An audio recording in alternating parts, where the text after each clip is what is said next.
Bushcraft Basics 2036 asked a question about fingerless gloves. Should you buy fingerless gloves? Are they useful or are they more of a fashion statement? Well, honestly, I think I had one pair of fingerless gloves one time and the hatch style that I talked about in another video, the flip over. And for me, if I'm in the outdoors adventuring, fingerless gloves, that means I gotta have a lot of dexterity. So the only situation I can think of that is where if I'm using a camera and I've got to mess around a lot with the camera, I can do just fine.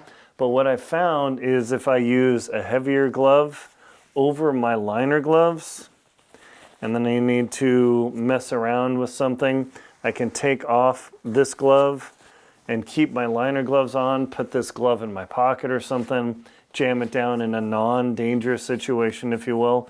But for me, the fingerless gloves, yes, are more of a fashion statement. That said, I have seen plenty of photographers who have used them, who have great success with them, where they've got a nice thick pad over their palm and over the back of the hand, where they've got the fingerless portion, maybe the hatch sort of style. So that is a consideration if you're a photographer.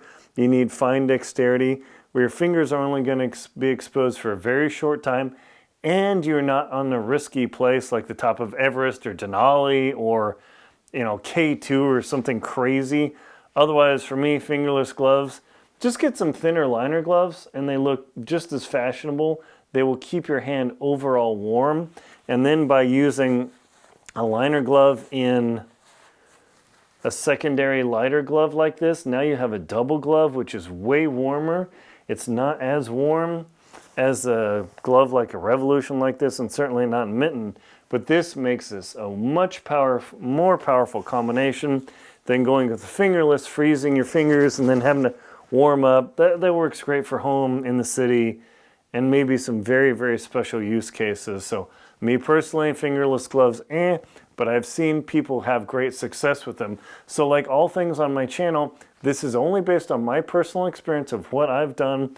I go all out on trying not to be injured. I might be slower, I might not be as successful, but I want to come home because the mountain will be there tomorrow. I want you to be there too. Thank you very much for watching. Leave comment or questions in the comments below.